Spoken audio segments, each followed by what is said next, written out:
You're watching Story Scroll. Real stories, raw emotions, and endings you'll never forget. Let's scroll into today's tale. My wife admitted she slept with someone else during dinner tonight. I didn't react how she expected. I, 36M, just got home from what was supposed to be a quiet dinner with my wife, 34F. Instead, it turned into the moment my marriage ended. I'm still processing everything, so forgive me if this post feels detached. I think my brain hasn't caught up with reality yet. We've been married for almost 7 years. No kids, good jobs, nice home. The kind of stable life people say you're supposed to want. I won't lie, we had our ups and downs. The past few months had been rough. Small arguments about time, priorities, communication, but I honestly thought we were just going through a phase. So I booked dinner at one of our favorite restaurants to try and reconnect. I wanted to show her I was still trying. Funny how the person you think you know best can drop a bomb on you while smiling across a candlelit table. We ordered drinks, talked about random things, and for a moment it felt normal. Then, halfway through the main course, she put her fork down, folded her hands, and said, "I need to tell you something." I thought she was going to talk about therapy or maybe another fight we had recently. Instead, she looked straight into my eyes and said, "I was with someone else." That's all. No build-up, no emotion, just that sentence. The world went quiet. I could hear the faint sound of laughter from another table, forks clinking, soft jazz playing overhead. I couldn't taste the food anymore. It was like everything around me froze while my brain tried to interpret what she'd just said. I remember staring at her, waiting for her to laugh, to say she was joking. But she didn't. She just looked at me, eyes wet but not really crying, more like she'd prepared herself for this. Then came the excuses. It was a mistake. I didn't mean for it to happen. I thought we were drifting apart. I don't remember most of what she said because all I could think was, how long has she been carrying this? She expected me to explode. I could see it in her face. She was braced for yelling, accusations, maybe even me storming out. But the anger never came. Instead, I set my fork down, looked at her, and said quietly, "Thank you for telling me. I think we're done here. Both dinner and the marriage." She froze. "What? No, please, it's not like that." I stood up, signaled for the check. The waiter must have sensed something was off because he looked uncomfortable handing me the bill. I paid, left a tip, and walked out without another word. Behind me, I heard her calling my name, but I didn't turn around. I didn't even feel like crying. Just this strange, cold clarity, like my emotions had gone into lockdown to protect me. I sat in my car for 10 minutes before starting the engine. My hands were steady, my heartbeat normal. I think that's what scared me the most, the calm. When I got home, I packed an overnight bag and went to a friend's place. She called 7 times before I finally silenced my phone. Each voicemail sounded more desperate than the last. She texted me around midnight. "Please, can we talk? I need to explain everything." I didn't respond. I didn't want her explanations, her guilt, or her justifications. The woman I thought I married wouldn't have done this. Whoever she is now, I don't know her. Around 2 a.m., I finally checked the last message. "I made a huge mistake. Please don't give up on us." But here's the thing. I think she gave up long before tonight. I lay awake staring at the ceiling, expecting to feel the heartbreak, the rage, the humiliation. But all I felt was relief. Like I'd been holding my breath for years and didn't realize it until now. I replayed the dinner in my head 100 times since. Every word, every glance. She seemed so prepared. Not like someone confessing out of guilt, but like someone expecting to be forgiven. Maybe she thought my love would override my pride.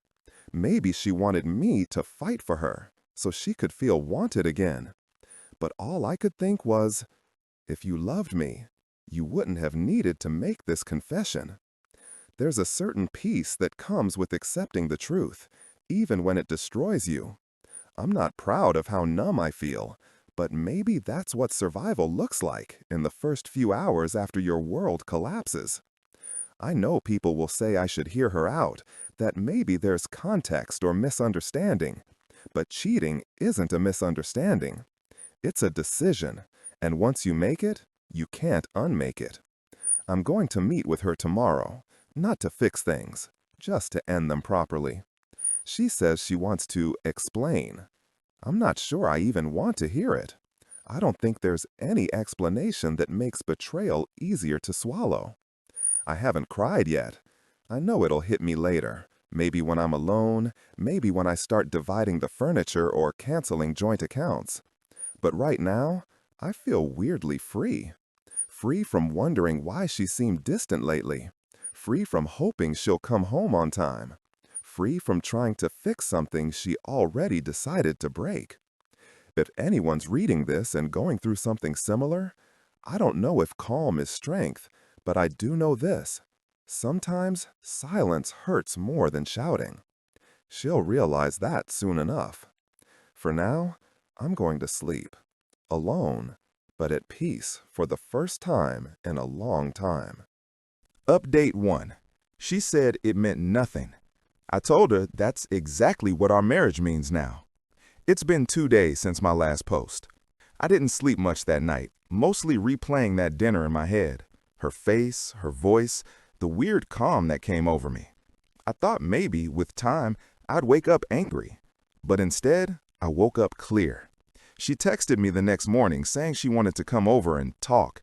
I agreed, partly because I wanted closure, partly because I wanted to look her in the eye and see what kind of person throws away a marriage over nothing. When she arrived, she looked wrecked. No makeup, red eyes, shaking hands, clutching a coffee cup like it was the only thing keeping her upright. The second I opened the door, she started crying. "I made a mistake," she kept repeating. "It didn't mean anything. I was stupid.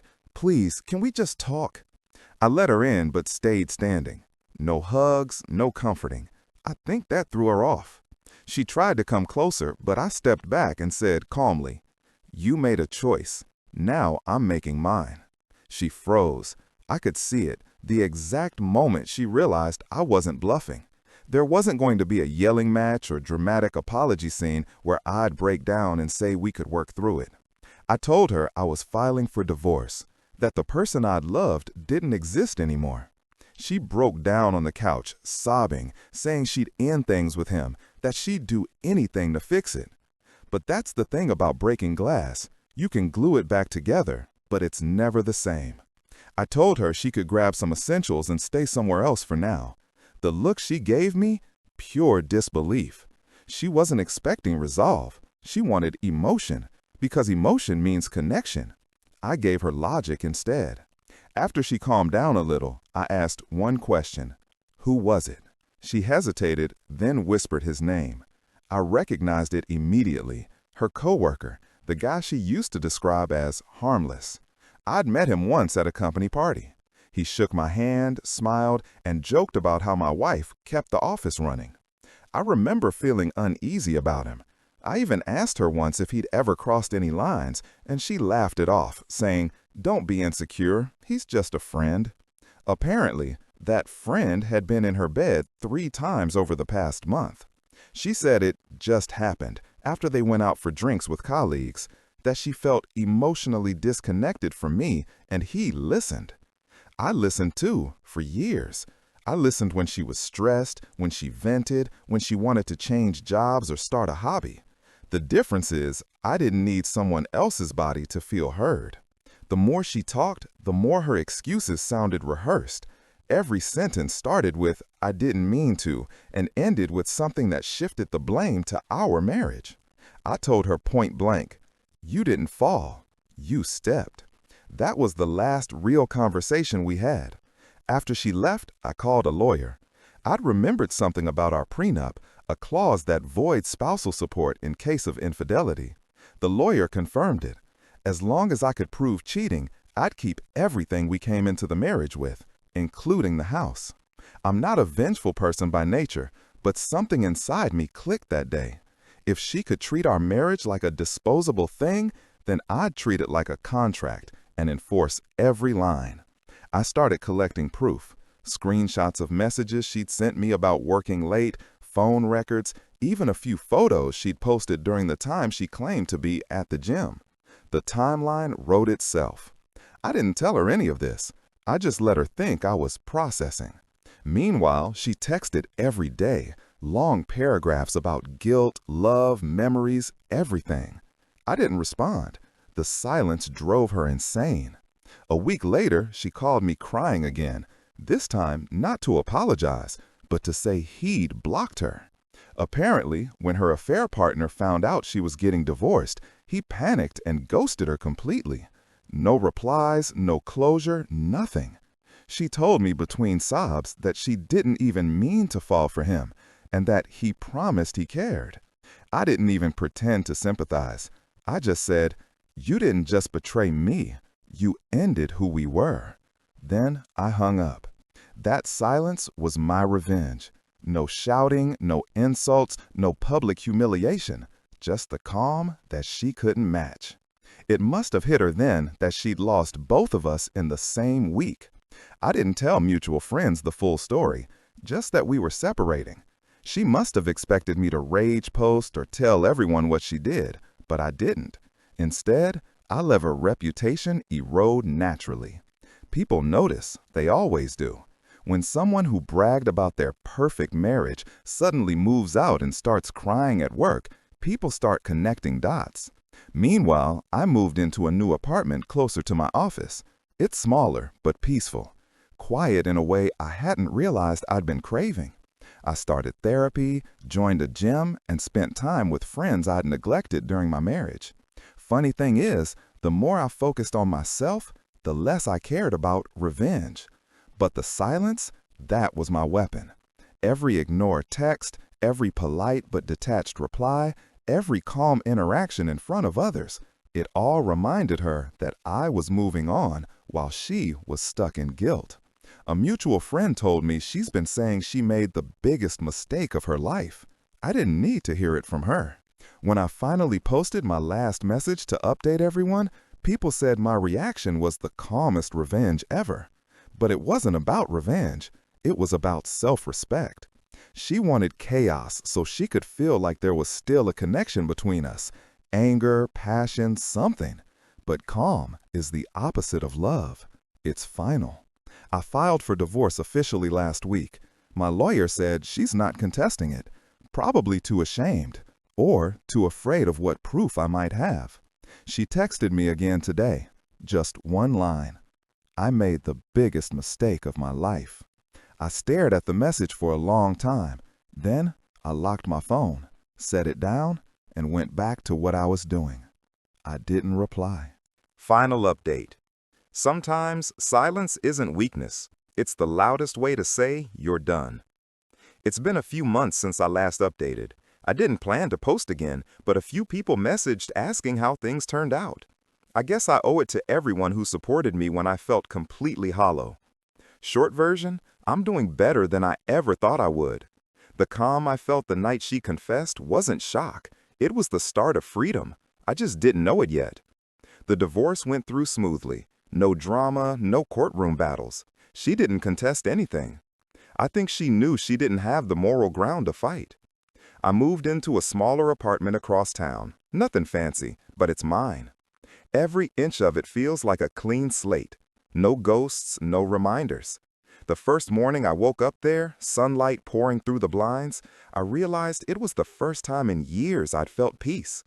I started rebuilding. I went back to the gym, picked up running again, joined a local hiking group. I reconnected with friends I'd lost touch with, people who told me they'd missed me, that I seemed lighter now. My parents even said I looked younger. Therapy helped more than I expected. My therapist said something that stuck. You were already living alone long before she confessed. She was right. Looking back, the signs were there.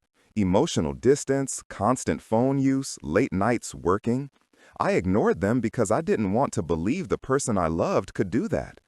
But therapy helped me realize that the version of her I missed was gone long before the affair. I've been focusing on things that make me again, traveling a bit, cooking more. I even started learning guitar, something I'd put off for years because she said it was too noisy.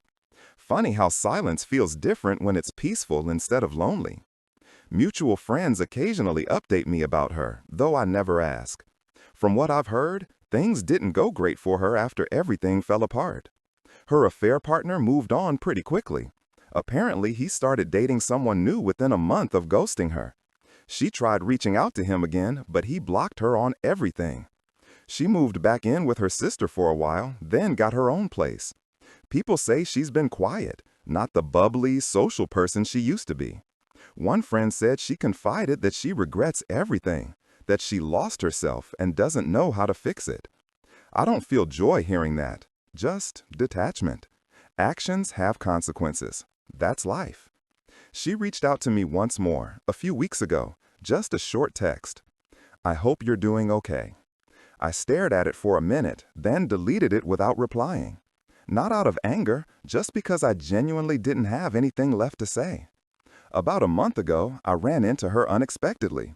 I was at a cafe near my office grabbing coffee before a meeting when I heard someone softly say my name. It was her. For a second, I almost didn't recognize her.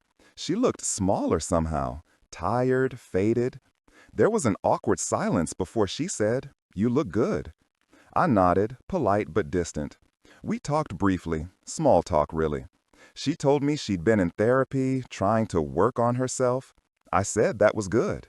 She kept glancing at my face like she was searching for something. Maybe resentment, maybe nostalgia. Finally, she said quietly, "You're really over me, aren't you?" I looked at her and said the truth. I was over you the moment you told me. She blanked, like she didn't know how to respond. I smiled, not out of cruelty, just calm, and told her to take care. Then I walked out. It was the easiest goodbye I've ever said. These past months have been about rediscovering who I am when I'm not bending myself to keep someone else happy. I've learned that peace doesn't always come from understanding why something happened. Sometimes it comes from accepting that it did and moving forward anyway. I'm grateful for how I handled it. I could have screamed, I could have tried to destroy her, but staying calm was the best decision I ever made. I think that silence, that composure, haunted her more than any outburst ever could. And yeah, I've started seeing someone new. It's early, slow, easy. No games, no uncertainty. Just two people getting to know each other. It's strange how gentle love feels when it's honest. But this story isn't about revenge or moving on with someone else. It's about finding peace after betrayal. About realizing that control over your emotions is the ultimate power. I thought forgiveness meant letting the other person off the hook. Turns out, it means letting yourself off it. I'll probably delete this account soon. Not out of shame, but because I don't need this space anymore. I came here to vent when I felt lost, and now I don't feel that way. To anyone reading who's in the middle of the chaos right now, you'll be okay. The pain won't last forever. One day, you'll wake up, make coffee, hear a song you used to hate, and realize it doesn't hurt anymore. That's the moment you know you've truly moved on. As for me, I'm good. I'm free. And for the first time in years, that word doesn't sound sad. Thanks for watching Story Scroll. Hit that bell and stay tuned for the next story that will move your heart.